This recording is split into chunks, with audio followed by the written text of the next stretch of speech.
నమస్కారం. ఏం చేస్తామమ్మా? పూజ అయిపోయిందా? ఏం కావాలండి? దండలు కావాలి. దండలు కావాలండి. దండలు కావాలి, చూపించాలి. ఫోన్ ఆపేరా ఆంటీ గారు? ఫోన్ ఆపడానికి మా పాపతో మాట్లాడుతున్నాం కదా ఆంటీ. ఇది మెయిన్ ఇంపార్టెంట్ మనకి. పాపతో మాట్లాడుతున్నాం. మరి పాపకి యాంగిల్ కావాలి, డెకరేషన్ ఐటమ్స్ అవి కావాలి, దండలు కావాలి. అమెరికా కస్టమరా? పంపించాలి, పాపకు పంపించాలా, బేగా చూపించాలి. విమానంలో పంపిస్తారు మాట అమెరికాకి. చూసారా, ఇవి కొత్తగా వచ్చాయి. దేవి అలంకరణకి మంచి దండలు, 2 దండలు 2700 రూపాయలు ఇచ్చామంటారు. అంత రేట్ ఏంటి మరి? తక్కువలో కొంచెం చూపించాలి, మాకు అంతా బాగుండాలి. తక్కువలో అయితే అమ్మవారికి బాగా డెకరేషన్ అది ఐటమ్స్ బాగుండాలి, దండలు బాగుండాలి.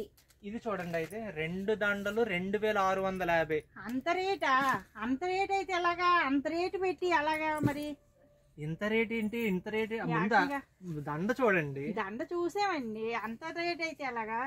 ఎలాగంటే మీకు స్పెషల్ దండలు వచ్చే. మాకు స్పెషల్ దండ. మీరు రండి నాతో పాటు, బయటకు రండి. చూపించాలి ఒకసారి. మేము అంత దూరం నుండి వచ్చాము కదా, తక్కువ దూరం నుండి వచ్చామనుకుంటున్నారా మీ షాప్ కి? ఇదిగోండి, బంతి పువ్వుల దండలు అద్భుతంగా ఉంటది. మీరు అమెరికా కాదు కదా, అండమానికి కూడా పంపించుకోవచ్చు. ఇవి ఏంటండి ఎంత లోలా చూపిస్తారా? మరి మేము 2000 రూపాయలు చూపించి మళ్ళీ 90 రూపాయలు దాంట్లో చూపిస్తారా? 20 రూపాయలు చూపిస్తారా? 20 రూపాయలు 5 పీసులు 100 రూపాయలు. అలా ఇప్పుడు 2000 రూపాయలు దండలు చూపించి మళ్ళీ 90 రూపాయలు తీసుకొచ్చేసారేంటి?